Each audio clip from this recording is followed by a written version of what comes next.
Triệu Lệ Dĩnh được hỏi, có phải vì mẹ chồng mà cô đã ly hôn Phùng Thiệu Phong? Câu trả lời của cô khiến cư dân mạng cảm thấy đau lòng. Trong một buổi phỏng vấn truyền hình trực tiếp, Triệu Lệ Dĩnh xuất hiện với nụ cười nhẹ nhàng nhưng ánh mắt thoáng chút mệt mỏi. Cô mặc một chiếc váy trắng tinh khôi, dáng vẻ gọn gàng, phong thái điềm đạm như bao lần trước. Người dẫn chương trình vốn dĩ chỉ định trò chuyện về sự nghiệp và những dự án điện ảnh mới. Thế nhưng, ở phút thứ 40 của chương trình, bất ngờ MC đặt câu hỏi nhạy cảm. Có tin đồn nói rằng nguyên nhân chính khiến cô và Phùng Thiệu Phong ly hôn là do mâu thuẫn với mẹ chồng. Liệu có phải vì mẹ chồng mà cô quyết định rời đi không? Không gian lúc đó dường như đóng băng, khán giả trong trường quay nín thở. Chính MC cũng không ngờ câu hỏi ấy lại khiến cả ekip chững lại như vậy. Triệu Lệ Dĩnh thoáng ngập ngừng, nụ cười trên môi cô khựng lại, đôi mắt dường như rơi vào khoảng trống nào đó của ký ức. Một vài giây im lặng trôi qua, nhưng đủ để khán giả cảm thấy có điều gì đó thật nặng nề. Người phụ nữ vốn mạnh mẽ, kiên cường, luôn được biết đến với hình ảnh không bao giờ rơi nước mắt trước ống kính, nay lại lặng im. Cả trường quay như lạc vào trạng thái chờ đợi câu trả lời. Cuối cùng, Triệu Lệ Dĩnh khẽ mỉm cười, nhưng nụ cười ấy chứa đựng nhiều cay đắng. Trong một cuộc hôn nhân, có rất nhiều yếu tố tác động. Tôi không muốn đổ lỗi cho ai, càng không muốn nhắc đến hai chữ mẹ chồng. Nhưng, có những lúc, sự khác biệt trong cách sống, trong suy nghĩ khiến tôi cảm thấy mình không thuộc về nơi đó. Có lẽ, rời đi là lựa chọn ít tổn thương nhất cho tất cả mọi người. Câu nói vừa dứt, cả khán phòng lặng im, người dẫn chương trình thoáng bối rối, không dám hỏi thêm.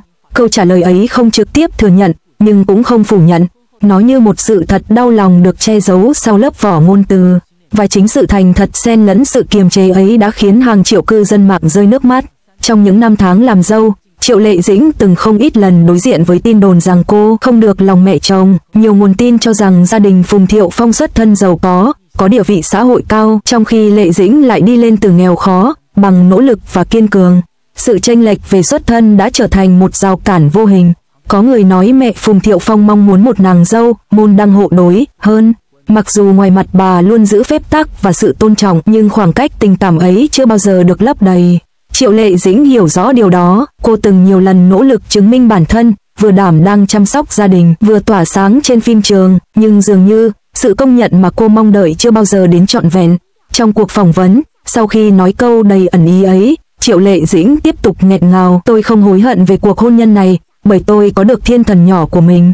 Nhưng khi một người phụ nữ phải lựa chọn giữa việc tiếp tục sống trong áp lực hay tìm cho con một môi trường bình yên, tôi nghĩ tôi đã chọn cách mà con trai tôi sẽ được hạnh phúc hơn. Đó là câu nói chạm đến trái tim hàng triệu bà mẹ trên mạng xã hội. Người ta nhìn thấy trong lời đáp ấy là nỗi hy sinh của một người mẹ dám rời bỏ hôn nhân để con không phải chứng kiến những khúc mắc âm thầm trong gia đình.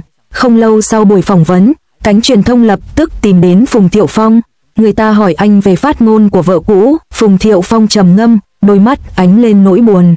Anh chỉ đáp ngắn gọn, ly hôn không bao giờ là lỗi của một người. Tôi tôn trọng sự lựa chọn của Lệ Dĩnh và tôi cũng mong mọi người đừng đẩy mẹ tôi vào vòng xoáy dư luận. Dù thế nào đi nữa, mẹ vẫn là người sinh thành ra tôi, còn Lệ Dĩnh mãi là mẹ của con trai tôi. Câu trả lời này càng khiến công chúng thêm xót xa. Nó cho thấy, dù tình yêu đã đổ vỡ, anh vẫn mong bảo vệ cả mẹ và vợ cũ, nhưng đồng thời cũng ngầm thừa nhận có những bức tường vô hình trong gia đình. Sau buổi phỏng vấn, mạng xã hội tràn ngập bình luận, chỉ một câu, không thuộc về nơi đó, đã nói lên tất cả nỗi cô đơn mà cô ấy phải chịu. Hôn nhân không chỉ là chuyện của hai người, mà còn là sự hòa hợp của hai gia đình. Và đôi khi, người phụ nữ chịu nhiều áp lực nhất. Triệu Lệ Dĩnh đã mạnh mẽ quá lâu, nhưng bên trong lại đầy thương tích. Hàng triệu fan đồng loạt gửi lời an ủi, động viên. Có người còn viết, chỉ mong chị sống hạnh phúc, đừng gồng mình nữa. Các chuyên gia xã hội học và tâm lý học gia đình cũng vào cuộc phân tích. Nhiều bài báo cho rằng mối quan hệ mẹ chồng nàng dâu vốn là một trong những nguyên nhân phổ biến dẫn đến ly hôn, đặc biệt trong những gia đình có địa vị. Triệu Lệ Dĩnh là người của công chúng, lại phải chịu thêm áp lực nghề nghiệp. Việc không tìm thấy sự cảm thông nơi gia đình chồng càng khiến cô dễ rơi vào cảm giác lạc lõng. Quyết định ly hôn có thể xuất phát từ mong muốn tự giải thoát, đồng thời bảo vệ sự phát triển tâm lý của con trai. Dù đã ly hôn, khi nhắc lại những ngày đầu, ai cũng thấy tiếc nuối. Thời điểm công bố kết hôn, họ từng khiến khán giả vỡ òa. Hình ảnh cặp đôi tay trong tay, ánh mắt rạng rỡ trong ngày cưới vẫn còn in đậm. Ngày Lệ Dĩnh sinh con, Phùng Thiệu Phong túc trực bên ngoài phòng sinh, gương mặt lo lắng nhưng tràn đầy yêu thương. Họ từng có những tháng ngày ngọt ngào, cùng đưa con đi dạo, cùng xuất hiện ở một vài sự kiện hiếm hoi. Nhưng rồi, hạnh phúc ấy không thể kéo dài khi thực tế đời sống gia đình phức tạp hơn những gì công chúng nhìn thấy. Dẫu chia tay, cả hai chưa bao giờ ngừng dành tình yêu cho con trai. Mỗi lần xuất hiện bên con, cả Triệu Lệ Dĩnh và Phùng Thiệu Phong đều để lộ sự dịu dàng, ấm áp. Chính vì vậy, câu trả lời của Lệ Dĩnh trong buổi phỏng vấn càng khiến người hâm mộ đau lòng. Cô không trách chồng, không trách mẹ chồng, chỉ chọn cách im lặng rồi nhẹ nhàng thừa nhận tôi không thuộc về nơi đó. Cuộc phỏng vấn hôm ấy không chỉ là một câu hỏi câu trả lời.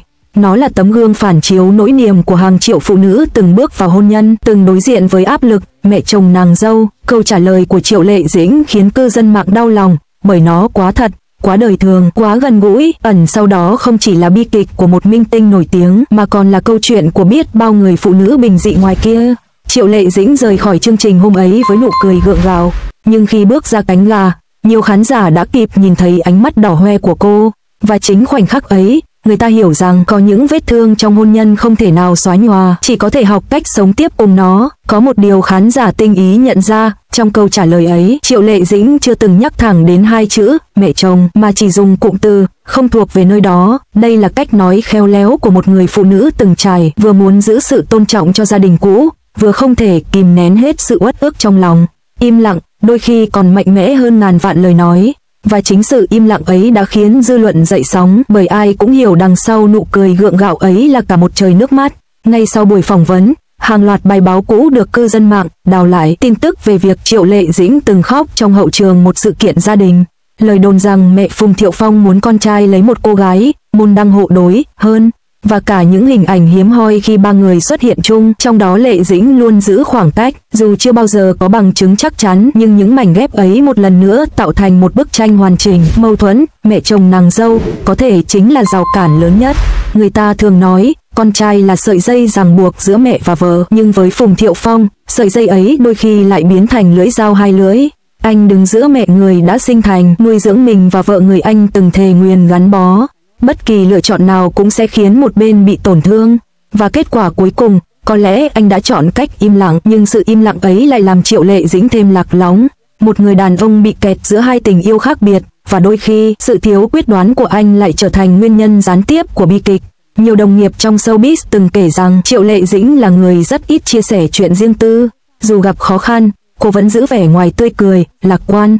Nhưng đôi khi, trong những bữa tiệc thân mật, khi rượu ngấm, cô lại lặng im rất lâu, ánh mắt đượm buồn. Một nữ diễn viên thân thiết từng nói chị ấy không than trách ai cả, nhưng chúng tôi cảm nhận được chị từng chịu áp lực gia đình khủng khiếp. Sự im lặng của chị không phải vì không đau, mà vì chị chọn giữ thể diện cho người khác. Câu nói này, sau khi được lan truyền, càng khiến người hâm mộ thêm xót xa. Điều đặc biệt là sau buổi phỏng vấn, nhiều phụ nữ ngoài giới giải trí cũng chia sẻ câu chuyện của chính họ. Một bà mẹ trẻ viết: tôi cũng từng rơi vào cảnh như Lệ Dĩnh, khi không tìm thấy chỗ đứng trong nhà chồng, cuối cùng tôi chọn ly hôn. Tôi hiểu nụ cười buồn của cô ấy hôm nay. Một người khác để lại bình luận: người phụ nữ mạnh mẽ đến đâu, cũng có lúc chỉ muốn được ôm vào lòng mà thôi. Sự lan tỏa ấy biến câu chuyện riêng tư của một minh tinh thành lời đồng cảm chung cho hàng triệu phụ nữ đang gồng mình trong hôn nhân. Dù đã ly hôn, cả Triệu Lệ Dĩnh và Phùng Thiệu Phong đều không tránh khỏi những lần gặp gỡ vì con trai. Chính vì vậy, câu hỏi mà khán giả luôn tự đặt ra là liệu họ có cơ hội tái hợp. Nhưng sau câu trả lời đầy cay đắng kia, hy vọng ấy dường như mờ nhạt hơn. Bởi một khi vết thương từ gia đình chồng còn đó, việc quay lại chỉ khiến vết thương thêm sâu. Công bằng mà nói, mẹ của Phùng Thiệu Phong cũng chưa bao giờ lên tiếng công khai trách móc con dâu. Có thể bà chỉ mong muốn những điều tốt nhất cho con trai mình. Nhưng đôi khi, sự kỳ vọng quá lớn lại trở thành áp lực vô hình, nhất là với một người con dâu vốn đã chịu nhiều áp lực từ ánh hào quang showbiz. Ở một góc độ nào đó, bi kịch này không chỉ là lỗi của một ai, mà là sự va chạm giữa ba con người với ba hệ giá trị khác nhau. Khi chương trình kết thúc, Triệu Lệ Dĩnh rời sân khấu. Hình ảnh cuối cùng mà khán giả nhìn thấy là bóng dáng nhỏ bé của cô trong chiếc váy trắng, lặng lẽ bước vào cánh gà, không nước mắt, không oán trách, chỉ còn lại một nỗi buồn khó đặt tên. Nhưng chính sự điềm tĩnh ấy lại khiến trái tim người xem thắt lại. Có lẽ, câu hỏi, có phải vì mẹ chồng mà cô đã ly hôn, sẽ mãi là dấu chấm lửng trong câu chuyện hôn nhân của Triệu Lệ Dĩnh và Phùng Thiệu Phong. Cư dân mạng thương xót, bởi họ thấy trong đó hình ảnh của chính mình, hoặc của những người phụ nữ quanh mình. Và rồi, hy vọng mong manh vẫn lóe lên, chỉ mong một ngày nào đó, khi vết thương nguôi ngoai, họ có thể mỉm cười khi nhắc lại quá khứ, thay vì rơi nước mắt.